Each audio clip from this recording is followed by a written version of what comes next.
안녕하세요. 올랜도킴입니다. 오늘 또 시황 분석과 더불어서 종목 분석해보는 시간을 갖도록 하겠습니다. 자, 먼저 오늘 시장 한번 보겠습니다. 다우 같은 경우는 0.2% 하락했고, 나스닥 0.24%, 그 다음에 S&P 500 0.14, 그 다음에 러셀이 좀 많이 빠졌죠. 0.74% 정도 빠졌다. 자, 2시 이후에 일단 FOMC가 일단 발표됨으로 인해서 좀 그때부터 주가가 좀 빠지는 모양인데 했다. 이렇게 보시면 되는데, 자, 특별히 조금 일단 러셀이 많이 빠졌죠. 자, 아무래도 금리를 갖다가 1월 달엔 인하가 좀 없을 것으로 예측이 되고 있는 가운데 있기 때문에, 자, 그런 식으로 일단 금리하고 가장 민감한 그런 이제 러셀이 좀 많이 빠졌던 하루가 되지 않았나 그렇게 보여지고 있습니다. 그래서 그런 것들 때문에 아무래도 조금은 금리 인하의 가능성이 있었다면 좀 주가가 올라갔었는데 저 그런 것들이 안 되면서 장막판까지 계속해서 주가는 흘러내렸던 하루였다 이렇게 말씀을 드립니다. 자, 오늘 시장 한번 보겠습니다. 오늘 시장 자체를 본다면 일단 빅테크 중심으로 또 뭐 크게 움직인 폭은 없었다 이렇게 보시면 되겠죠. 많이 올라도 0.2%, 0.1% 정도 안팎에서 왔다 갔다 했다. 거래량이 없다 보니까 크게 움직인 것은 많이 없었죠. 자, 그런 가운데 있고 뭐 메타, 그다음 오라클, 인텔 정도만 1% 정도 상승했고, 자, 나머지는 거의 보합권이었다. 거래량이 없다 보니까 지금 아무래도 급격하게 성장한다든지 급격하게 하락하는 모습은 없었다. 자, 에너지는 아무래도 우크라이나 러시아가 전쟁이 끝나지 않는 관계로 인해서 약간의 상승이 있었다 이렇게 보시면 되겠죠. 전반적으로 그냥 혼조세로 보인 하루였다. 거래량이 없이 마쳤다. 저 그렇게 말씀드립니다. 자, 하루 동안의 퍼포먼스 한번 보시게 되면 많이 올랐던 것은 아무래도 에너지 중심으로 좀 많이 올랐다 이렇게 말씀을 드릴 수 있겠죠. 에너지 좀 0.85% 많이 올라도 0.1%도 안 됩니다. 그 다음에 커뮤니케이션 서비스가 좀 올랐다 이렇게 말씀드릴 수 있겠고, 자, 그 다음 베이직 머티리얼스, 유틸리티 이런 순으로 좀 올랐죠. 즉 말해서 경기 방어주 중심으로 좀 올랐고, 경기 지금 순환주 중심으로 시크릿 앤드 인더스트리얼, 그 다음에 테크놀로지 이런 것들이 조금 하락했다 이렇게 말씀드릴 수 있겠죠. 그래서 경기 순환주 중심으로 좀 갔고, 아무래도 금리 차로 인해서 그런 것들 FOMC 발표로 인해서 이런 것들이 좀 떨어졌다. 좀 그렇게 말씀드릴 수 있겠고, 특별하게 큰 움직임이 없었다. 이렇게 말씀드립니다. 자, 먼저 S&P 500의 지수 한번 보겠습니다. 아직까지도 상승 중에 있습니다. 상승 중에 있고 올라가서 한 11선에서 어느 정도 지지받고 있는 그런 모양이 있다. 뭐 큰 폭의 상승은 없다 이렇게 보시면 됩니다. 다우 같은 경우는 직전 고점을 일단 돌파하지 못하고 옆에서 약간 눕고 있는 상태에 있고, 자, 나스닥이라든지 나스닥 100 이런 것들도 아직까지는 상승의 추세는 없다 이렇게 보시면 되겠죠. 자, 러셀만 조금 많이 꺾였던 것이 오늘 하루였다 이렇게 말씀드립니다.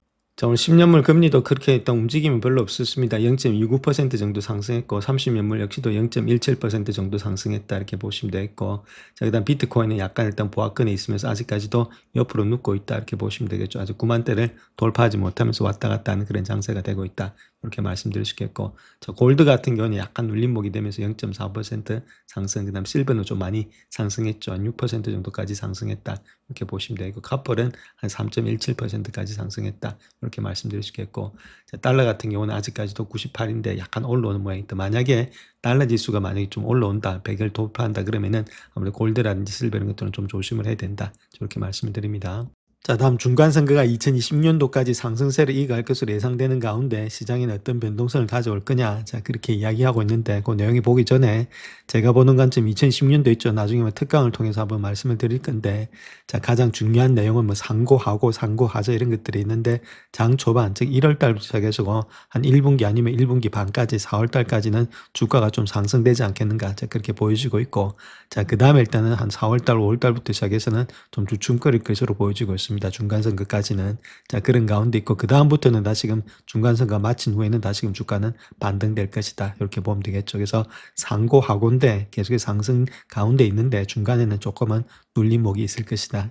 그는 이유는 아무래도 지금 이제 중간선거다. 자, 그렇게 우리가 볼 수가 있는데, 자, 그 중간선거안에서 이렇게 내려갈 때마다 트럼프가 지금 이제 심어놓은 지뢰밭들이 많이 있습니다. 그래서 그런 지뢰밭을 통해서 계속해서 주가는 출렁거리겠지만 계속해서 누군가는 받아치게 돼 있다 이렇게 보시면 되겠죠. 내려올 때마다 지금 받으려고 애를 많이 쓰고 있는 것이 트럼프 전략이다. 일기하고 다르게 이기 때는. 자, 그런 전략들, 자, 그렇게 이제 형성되고 있는 것이 큰 그림이다 이렇게 보시면 되겠죠. 그래서 그런 식으로 했기 때문에 주가가 좀 떨어질 때, 즉 말해서 2분기라든지 그럴 때부터는 아무래도 조금씩 담아가는 전략이 필요할 때다. 자, 이렇게 일단 큰 그림을 그리시고 자, 한번 생각을 해보자 이렇게 말씀을 드립니다.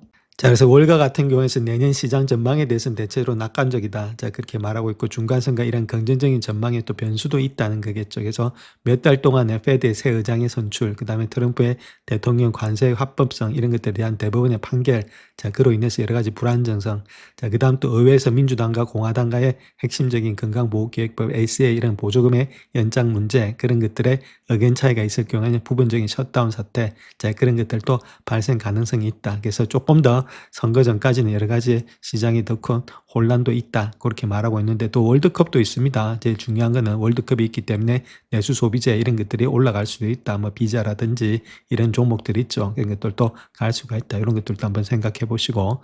자, 그래 가운데 있기 때문에 여러 가지 뭐 변수도 있지만은 지금 이제 약간의 초반대 왔다 갔다 하는 변수는 대부분 판결, 그다음에 ACA 보조금 연장 문제 이것으로 인해서 셧다운 문제 요것이 일단은 1월 달에서 3월 달 사이에 있을 내용에 있다. 자, 이렇게 말씀을 드립니다.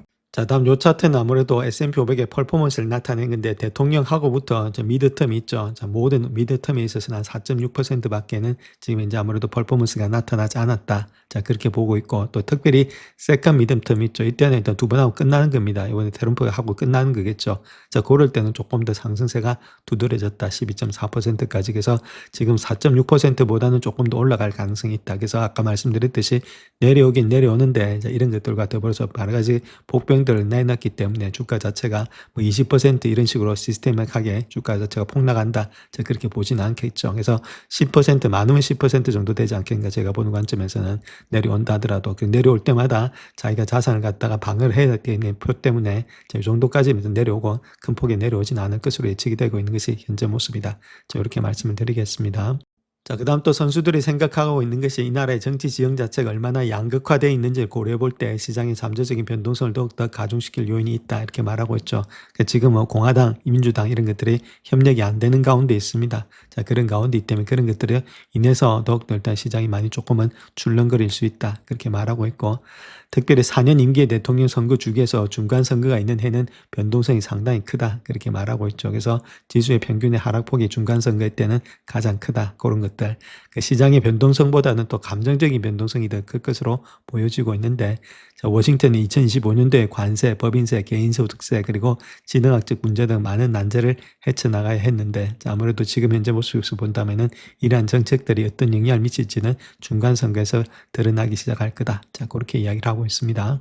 자, 그다음 또 중간 선거가 있는 해 상반기 주가 수익률이 특별히 저조한 경우가 있다. 그래서 상저하고로 보는 사람들도 많이 있습니다. 주시장이 실제 성장이 나타나기 전에 높은 성장률을 이미 반영하는 경향이 있기 때문이다. 실제로 성장이 시작되고 국제 수익률이 상승하기 시작하면 시장 종종 연중 평균보다도 큰 폭의 하락세가 될 수가 있다. 그래서 아무래도 초반기에 좀 하락이 됐다가 후반기로 갈수록 상승될 수도 있다. 그 이야기를 하고 있고 자, 시장 변동성이 높은 상황에서 시장은 방어적인 성향의 업종을 선호해 왔다. 그래서 헬스케어 업종 이런 것들이 지난 30년 동안의 다른 업종에 비해서 상반기 실적이 가장 좋았다. 자, 그런 것들 소비재 유틸리티 또한 좋은 성과를 보이고 있다. 이렇게 말하고 있죠. 제가 보는 관점도 앞으로 6개월에서 한 12개월 안에 자, 그때에 있어서 조금 더 우리가 단기적인 전략으로 본다면은 가장 좋은 업종은 소비재 그 다음에 헬스케어 이 두 개 업종은 상당히 좋지 않겠는가 해서 이런 것들 한번 체킹해 보시고 이런 것들만 달러 제너럴, 달러 트레 이런 것들이 있죠. 그런 것도 한번 체킹해 보자. 이렇게 말씀을 드릴 수 있겠습니다. 이런 것들 나중에 한번 깊이 있게 말씀을 드리겠는데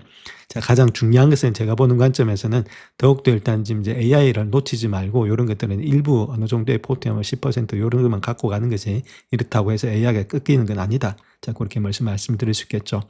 또한 정부 셧다운이 다시금 발생한다 하더라도 ACA 시장에 미칠 잠재적인 영향 때문에 의료 부분은 조금은 상승세가 복잡해질 수 있다. 자, 그럼에도 불구하고 결국은 이런 셧다운 역시도 결국은 지나간다는 이야기가 되겠죠. 이게 없어지고 뭐 셧다운이 장기간 되진 않으니까 일시적인 하락이 있을 때는 매수의 관점이 아니겠는가. 자, 그렇게 볼 수가 있겠고 자, 중간 선거가 있는 해라도 시장은 정부 셧다운 사태를 대수롭지 않게 여길 수는 있을 것이다. 이렇게 말하고 있고 이건 여러 가지 부채 한도의 문제가 아니고 자금 조달 문제이기 때문이다.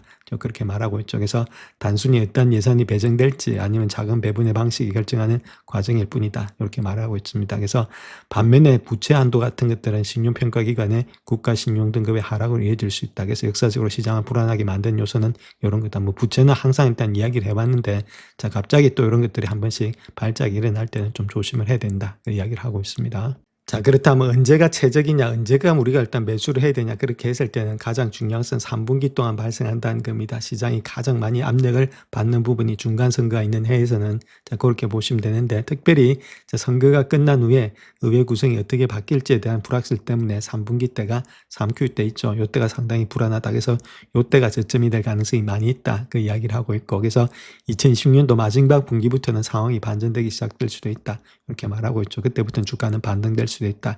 그래서 보통 중간선거가 있는 해에 10월경에 시장이 반등돼서 상승세로 돌아서는 경우가 있대. 10월달 되면은 11월 초에 일단 중간선거가 있으니까 10월달 되면 거의 윤곽이 다 드러납니다. 자, 그런 가운데 있기 때문에 그때부터는 주가는 불확실성이 없어지고 확실성으로 이때는 돌아나가서 주가는 상승이 된다. 그 이야기를 하고 있죠. 그래서 4년 주기의 이러한 최적의 구간, 자, 이런 것들이 아무래도 중간선거가 있는 해에 4분기부터 다음에 2분기까지는 지수가 S&P 500 지수가 2026년도에는 8%에서 12% 상승으로 마감하는데 도움이 될 것이다. 그렇게 이야기를 하고 있죠. 그래서 요때 그러니까 적어도 7, 8, 9 정도 되고 있죠. 그때 3분기 때가 저점이 될 수가 있다. 그렇게 말을 하고 있습니다. 자, 그 다음 또 하나 생각해 봐야 될 것은 4년 연속으로 상승세를 이어갈 것으로 예상이 되고 있는데 2025년도에도 17% 이상 상승을 했죠. 3년 연속의 상승세를 기록하고 있는데 2023년도가 24%, 2024년도가 23%, 그다음 요번이 17%라면 요번에 한 12%나 15% 정도가 되지 않겠는가. 너무 많이 올라왔던데 3년 동안 상승했던 데 따른 약간의 부담감이 있기 때문에 조금은 상승세는 좀 둔화되지 않겠는가. 자, 그런 관점도 있을 수는 있습니다. 또한 새해가 시작됐다고 해서 인공지능의 붐이 끝났다. 자, 그렇게 생각하지는 않는다는 거겠죠. 그래서 지금 이제 새로운 연준의 전환이 순조롭게 진행된다는 것들. 자, 그렇게 될 때는 좀 긍정적이 되지 않겠는가. 그런 것들이 있다. 그 다음에 상호조익적 관세 발표 위에 4월 초에 시장의 매도세가 일반적인 중간선거 연도에서 약세를 갖다가 앞당겼다. 그렇게 이야기를 하고 있죠. 이런 것들이 없더라면은 지금 이제 아무래도 조정을 좀 받아야 되는데 이미 조정을 받았다. 그 이야기를 하고 있습니다. 그래서 또한 중간선거가 트럼프가 대통령으로 재임하는 두 번째 해다. 이런 것들도 상당히 지금 고무적이다. 그렇게 말하고 있습니다. 보통 보면은 두 번째 중간선거를 치른 해는 시장의 성과가 훨씬 좋다. 이렇게 말을 하고 있고 특별히 공화당 대통령이 두 번째 임기를 보내는 경우는 더욱더 그렇다. 그렇게 이야기를 하고 있죠. 그래서 1949년 이후에 모든 중간선거 연도에서 4.6% 아까 그래프에서 보신 것처럼 그렇게 상승을 했다는 겁니다. 근데 두 번째 중간선거 연도에서는 여섯 번째 임기 대통령의 경우는 12.4%가 상승했다. 그래서 일반적으로 다 상승이 됐다. 그래서 평균적으로 보면은 12.4% 이상은 상승이 되지 않겠는가. 자, 그렇게 보고 있다는 겁니다. 자, 그 다음 또 2026년이 10년 중에서 여섯 번째 해이기도 하고 S&P 500 지수가 1960년도 이후에 아무래도 이 기간 동안 하락 마감한 적이 없었다. 그렇게 말하고 있죠. 그래서 내년에는 시장의 변동성이 더욱더 커질 것이다. 대폭 상승의 여력은 크진 않을 것이다. 약세보다는 횡보세가 더 두드러질 것이다. 그래서 8에서 한 10% 정도의 12% 정도의 상당한 좋은 수치로서 마감이 되지 않겠는가. 저 그렇게 보고 있죠. 그래서 이런 것들 잘 생각하셔서 좀 빠질 때, 자, 그럴 때가 들어갈 때인데 3분기다. 자, 그 이야기를 하고 있습니다. 자, 다음 한 트레이드가 제시한 2010년도 상승장의 4가지 핵심 요소가 무엇이냐. 자, 거기에 대해서도 한번 살펴보겠습니다. 자, 월가에서는 상승세가 지속될 것이라는 확신이 있는데, 자, CNBC 전략가의 설문조사에 따르면 평균적으로 S&P 500 지수가 2020년도에도 두 자리 숫자의 성장률을 기록한다. 연말에는 7,629까지 오를 것으로 예상이 되고 있다. 그렇게 말하고 있는데, 자, 그 4가지 핵심 동력이 뭐냐 했을 때 첫 번째가 경제성장 안정적이다. 그 다음에 통화 완화가 있을 것이다. 관세 안정이 있을 것이다. 요 4가지. 그 다음 마지막으로 인공지능이다. 요 4가지를 통해서 핵심 요인이 된다. 이런 것들의 동력이 된다. 그 이야기를 하고 있습니다. 자, 그 첫 번째 AI에 대한 열정이 아직까지는 있다는 겁니다. 지난 3년간의 시장의 폭발적인 상승세를 이끈 가장 큰 요인이 인공지능인데 2022년도 말에 챗GPT 출시로 인해서 촉발된 열풍이 S&P 500 지수를 2023년도에 24%, 2024년도에는 23%, 현재까지는 17% 이상의 상승세를 기여하고 있다. 자, 그렇게 이야기를 하고 있고 이러한 추세는 지난 3년만큼은 아니더라도 2020년도에도 시장을 주도할 것으로 예상이 되고 있다. 자, 그렇게 말하고 있고 기업들은 높은 주가 수익 비율에 정당하기 위해서도 수익의 성장을 보여주는 데 더욱더 힘써야 될 것으로 보여지고 있다. 이렇게 말하고 있고 자, 물론 AI에 대한 열광은 2016년도에도 여전히 시장에는 긍정적인 영향을 미치겠지만 주요 지수들이 2025년도와 같이 놀라운 성과를 재현하기 위해서는 경제 전반과 시장의 노력이 더욱더 중요해질 것으로 보여지고 있다. 이렇게 말하고 있죠. 그래서 AI 열풍이 여전히 존재는 하지만은 과거만큼은 강력하진 않을 것으로 보여지고 있다. 이렇게 밝히고 있습니다. 자, 그다음 두 번째는 안정적인 경제 성장이다 이렇게 밝히고 있는데 2026년도까지의 경제 전망은 안정적으로 유지될 것으로 예상이 되고 있다. 대형주를 제외하고는 전체 시장을 지속적으로 뒷받침할 수 있지만 노동시장의 추이를 주시해야 된다. 그렇게 말하고 있죠. 그래서 4.6% 실업률 이런 것들은 투자자들에게는 큰 문제가 되지 않을 수는 있지만은 5%를 넘게 될 때 그때는 시장이 악영향을 미칠 가능성이 높다. 이렇게 말하고 있고 매우 명확한 경제적 경고 신호가 될 것으로 보여지고 또 5% 넘어갈 때 그 시점에 이르면 AI 관련된 실망이 매우 취약해진다. 그래서 AI에 대한 실망이 성장의 우려와 결합이 될 경우에 있어서는 버틸 수 있는 업종은 거의 없을 것이다. 그래서 우리가 봐야 될 것은 실업률이 5%를 넘어가느냐. 그거 체킹해야 된다. 그렇게 밝히고 있습니다. 자, 그다음 세 번째는 지속적인 금리 인하다 이렇게 말하고 있죠. 그래서 금리 전망을 면밀히 주셔야 되는데 2010년도에 금리 인하 폭을 갖다가 0.25%에서 한 차로 하향 조정을 했지만 투자자들보다 완화적인 성향의 새 연준 의장이 추가 금리 인하를 단행할 것이라는 그런 기대를 여전히 갖고 있다. 한 두 번 정도는 된다는 거겠죠. 그래서 2016년도에는 두 차례 금리 인하를 예상하고 있다. 그래서 결론을 본다면 현행 금리는 유지가 되지만은 도비 시장에서는 새로운 의장이 될 경우에는 실제로 금리를 인하하는지에 대해 달려 있다 이렇게 말하고 있죠. 이런 것들이 금리를 만약 급격하게 내린다, 뭐 빅스텝이나 이런 게 가면 좀 위험하겠지만 그렇지 않고 꾸준하게 한 두 번 정도 늘어준다. 자, 그렇게 했을 땐 주가가 달리는 데는 문제가 없다. 그 이야기를 하고 있습니다.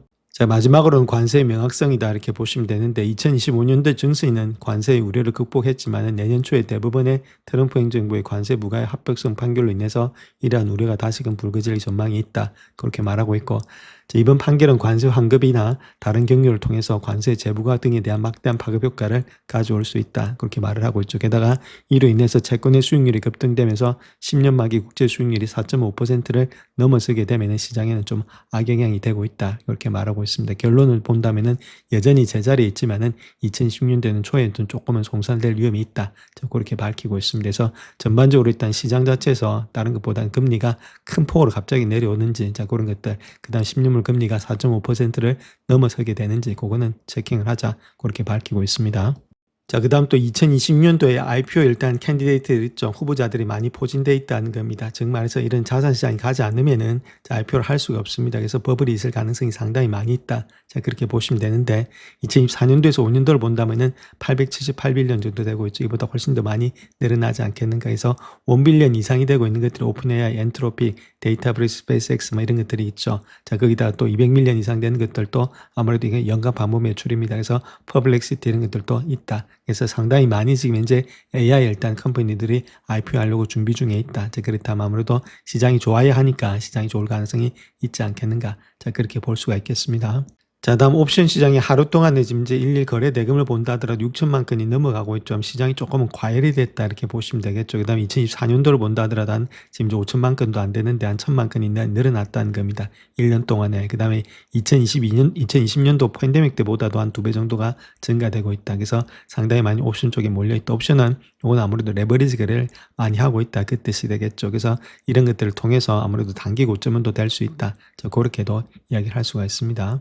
자, FOMC 회의록이 나왔는데 그거를 한번 요약해 보게 되면 대다수 참가자는 연방기금 금리를 25bp 인하하면서 3.5에서 3.75 범위로 조정하는데 찬성했다. 그렇게 말하고 있고 찬성 9표 반대 3표했다. 자, 이들은 인플레이션이 다소 높은 수준을 유지하고 있음에도 불구하고 고용에 대해서는 하방 위험이 증가됐기 때문에 위험 금융이 바뀌었다. 자, 고용이 조금 더 불안했기 때문에 아무래도 금리를 내렸다. 그 이야기를 하고 있고 대다수 참가자는 인플레이션이 한동안에 목표치를 웃돌았기 때문에 1년 동안 거의 2% 위에 있었다. 자, 그렇기 때문에 아직까지도 상당히 일단 인플레이션이 높다고 생각했다는 겁니다. 전반적으로 위험이 상승세에 있다. 자, 일부는 그런 상승 위험이 좀 감소했다. 자, 그렇게 말하기도 했죠. 그래서 많은 참가자는 그는 인플레이션이 상품 가격을 끌어올린 높은 관세에 의해서 상승했다. 자, 그렇게 이야기를 했지만 또 많은 참가자들은 상품 인플레이션에 대해서 관세 효과가 약화될 것이다. 자, 그렇게 예상을 했다는 겁니다. 그래서 이런 것들이 결론적으로 봤을 때 최종 가격이 얼마나 반영될지에 대해서는 불확실한 입장이 되고 있다. 자, 그렇게 말을 하고 있고 또한 금리 인하에 반대한 일부 참가자는 2% 목표 달성 자체가 아무래도 정체되었기 때문에 인플레이션이 2%로 지속 가능하게 움직일 것이라는 더 큰 확신을 원한다. 자, 그렇게 말을 하고 있죠. 아직까지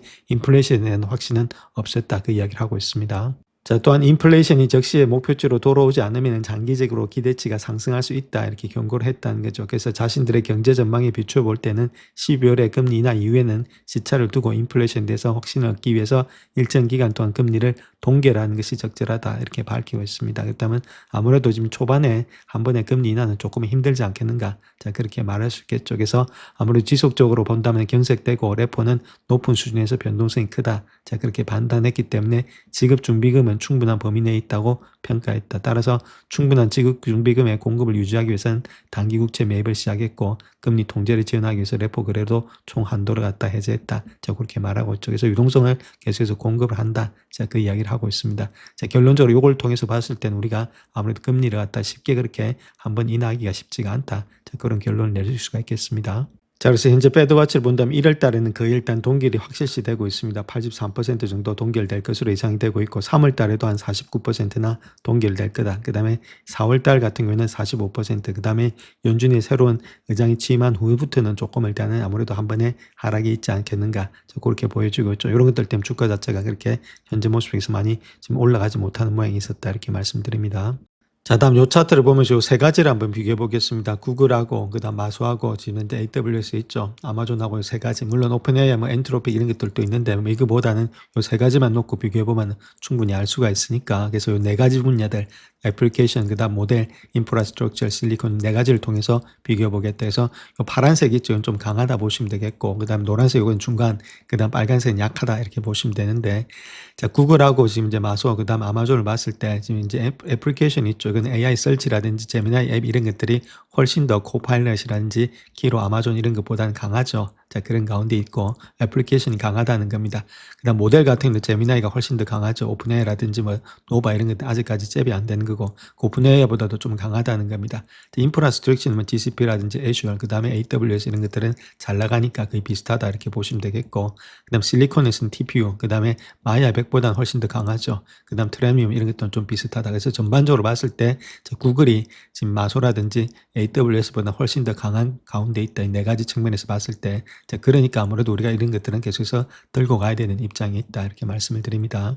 자, 그래서 구글 같은 경우에 있어서는 지금 이제 AI 스택의 모든 계층을 소유하고 있다 이렇게 보면 되겠고, 다른 주요 업체들은 한 개, 두 개 분야에서는 강점을 모인 후에 나머지는 빌려 쓰는 방식이다. 그렇게 보시면 되는데 구글은 뭐든 다 자기가 하고 있다는 거겠죠. 자, 그로 인해서 단위당의 비용이 절감되고 외부 의존도가 줄어든다. 그러니까 파트너의 하드웨어 로드맵이란지 클라우드 가격, 제품의 우선순위를 기다릴 필요가 없기 때문에 출시 속도가 상당히 빨라진다. 자, 그렇게 보시면 되겠죠. 그래서 지금은 인공지능 분야의 우위 자체가 누가 최고의 모델을 가지고 있느냐 그런 것들이 아니라 그 모델을 저렴하고 빠르게 널리 활용할 수 있도록 하는 공급망을 누가 가장 많이 가지고 있느냐, 자 그걸로 기울기고 있다는 거죠. 자 그렇다면 아무래도 구글이 승자가 되지 않겠는가 그렇게 보고 있다는 겁니다.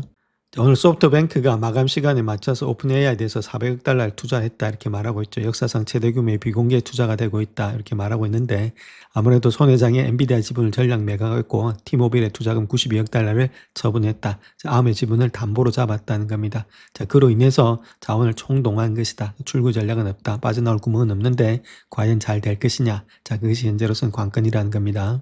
자 그렇다면 우리가 거기서 조금은 봐야 될 것이 있는데, 이제 오픈AI가 130억 달러 매출을 올리는 데 비해서 1조 4천억 달러 인프라를 투자를 약속을 했죠. 그래서 2029년도까지 1150억 달러의 손실이 예상이 되고 있다는 겁니다. 자 그런데 이 회사는 2029년도까지 현금 흐름이 흑자로는 전환되지 않는다. 자 그렇게 볼 수 있겠고, 물론 갑자기 해서 될 수는 있겠지만은 아직까지 이게 조금 의심스럽다는 거죠. 결론적으로 봐서. 자 그럼에도 불구하고 소프트뱅크가 오픈AI 기업 가치를 갖다가 3천억 달러로 평가하면서 이렇게 돈을 갖다가 빌려줬다는 거겠죠. 그래서 아마존은 9천억 달러를 목표로 하고 있고, 그래서 순환금융이 완성이 됐다. 자전거래가 완성이 됐다. 그 이야기를 하고 있죠. 그래서 첫 번째 소프트뱅크는 오픈AI에다가 400억 달러를 투자했고, 오픈AI는 오라클에다가 3천억 달러를 또 투자했다. 이렇게 밝히고 있죠. 그래서 오라클은 또 데이터 센터 구축을 위해서 1,500달러 이상을 차입을 했고, 오라클은 엔비디아의 칩 250억 달러를 구매했다. 엔비디아는 오픈AI에다가 1,000억 달러를 재투자했다. 그러니까 6개 회사 간에 6,100억 정도의 아무래도 순환 구조가 형성되고 있다. 이 돈이 실제 돈이 아니고 왔다 갔다 하다 보니까 생긴 돈이다. 자, 그 이야기를 하고 있고, 같은 돈이란 이야기겠죠. 그래서 오라클의 5년 만기 CDS 프리미엄이 141bp까지 치솟았다. 2008년 이후에 최고치가 되고 있다. 이렇게 말하고 있죠. 그래서 무디스가 상대방의 상당한 거래 상대방 위험을 지적하고 있다. 현재로서는 그렇게 이야기를 하고 있습니다. 자, 그래서 결론적으로 보면 오라클의 5,230억 달러 수주 잔고 중에서 57%는 수익성이 없는 단 한 고객사에서 발생했다. 자, 그렇게 말을 하고 있습니다. 이것이 오픈 AI가 되겠죠. 자, 그런 가운데 있기 때문에 이런 것들이 다른 것보다는 1999년도에 광선미 붐하고 비슷한 거 아니냐, 버블 아니냐. 자, 그렇게 이야기하는 사람들의 지금 논리가 여기 있다는 겁니다. 근데 중요한 거는 일단 조금 더 시간을 기다려 봐야 된다. 오픈 AI가 어떤 식으로 해서 어떤 식의 매출과 이익이 증가될지 그것이 내년이면 판가름이 날 것이다. 자, 우리가 그걸 관측을 해야 된다. 이렇게 말씀을 드립니다. 자, 그와 더불어서 지금 이제 사티아 나델라 마소의 CEO 있죠. 이 사람 역시도 지금 이제 리더십을 조금은 개편하고 있다. 그렇게 말하고 있습니다. AI에 지금 전략에 있어서 오픈 AI를 갖다 조금 약간 멀리 하면서 뒤로 두면서 자기들 나름대로의 전략을 구사하고 있다. 자, 그런 식으로도 밝히고 있습니다. 자, 그래서 파이낸셜 타임즈에 따르게 되면 마소는 아무래도 오픈 AI의 긴밀한 협력 관계를 조금 완화하고 자체적인 AI 스택 구축에 조금 더 박차를 가하기 위해서 최고 경영진을 개편하고 있다. 그렇게 말을 하고 있고, 자, 마소는 오픈 AI 협력을 통해서 코파일럿 기능 출시 속도를 갖다 높이는 데는 성공을 했지만은 핵심 모델 개발은 파트너 사이 로드맵 이런 것들의 영향이 크게 의존해야 되겠다. 자, 그로 인해서 이러한 새로운 파트너십 구조는 이러한 독점적인 관계를 좀 낮추고 마소는 자체 개발 모델 이런 것들의 모델의 제품의 통합을 통해서 툴링 개발에 더욱더 집중하고 있다. 이렇게 말을 하고 있죠. 그래서 자기 나름대로의 지금 자체 개발에 조금은 들어가고 있다. 자, 그런 식으로 이야기를 하고 있습니다. 자, 다음은 2025년도에도 큰 반등을 보였던 주식들이 있는데 그렇다면 2020년도에는 어떤 식으로 움직일지 자, 거기에 대해서 예상하고 있는 것들에 대해서 한번 살펴보겠습니다. 자, 그래서 턴어라운드 할 수 있는 2010년도에 그런 주식들에 대해서 한번 살펴보겠습니다. 첫 번째가 AMD 있다. 이렇게 보시면 되겠고, 그 다음에 CBS가 있다. 그 다음 보잉도 있고, 그 다음 인텔 같은 것들이 있다. 이렇게 보시면 되겠죠. 이런 종목들 한번 체킹해 보시자. 이렇게 말씀을 드릴 수 있겠고, 좀 내용들이 많은데, 그 다음에 좀 보시게 되면은 울트라 뷰리 이런 것들 한번 체킹해 보시고, 그 다음 달러 제너럴 있죠. 그 다음 달러 트리 이런 것들, 포드 이런 것들 한번 체킹해 보자. 이런 주식들은 아무래도 조금은 좋지 않겠는가. 그런 프리몰트 맥모란 이런 것들, 이런 것들까지는 아무래도 주가 상승의 여력이 있다. 이렇게 말씀을 드리겠습니다. 자, 그 중에서 AMD 같은 경우에 있어서는 2024년도에 주가가 18% 하락했는데 2025년도에는 거의 80%나 급등했다. 그렇게 말하고 있고, 자, 목표 주가를 본다면 현재 가격에서 33%가 더 오를 수 있다. 그렇게 말하고 있죠. 특별히 TD 코인 같은 경우는 AMD를 갖다가 2010년도 최고 유망주 중에 하나로 선정이 되고 있다. 자, 그렇게 이야기하고 있는데 그 이유는 우려되는 부분도 있지만은 AI 컴퓨팅 투자는 지속될 것으로 예상되기 때문에 AMD가 이 분야의 승자로서 자리매김했다. 그렇게 말하고 있고, 최근에 매도수야 경쟁사 대비 과도한 검토를 할 때에 지금이 매력적인 매수 시점이다. 자, 그렇게 말을 하고 있습니다. 그래서 목표 주가 290달러로서 35%의 상승 여력이 있다. 자, 그렇게 이야기를 하고 있죠. 그래서 지금 이제 현재 주가를 본다면 아무래도 평균 목표 가격은 273불 정도 예측하면서 54명일 때는 바이든급을 주고 있다. 자, 그렇게 이야기를 하고 있습니다. 자, 그 다음 또 회사가 CBS인데 12월 초에 JP모건은 CBS를 갖다가 헬스케어 서비스 부분에서 가장 유망한 기업 중에 하나로 선정했다. 자, 그렇게 말하면서 투자자 날 행사 이후에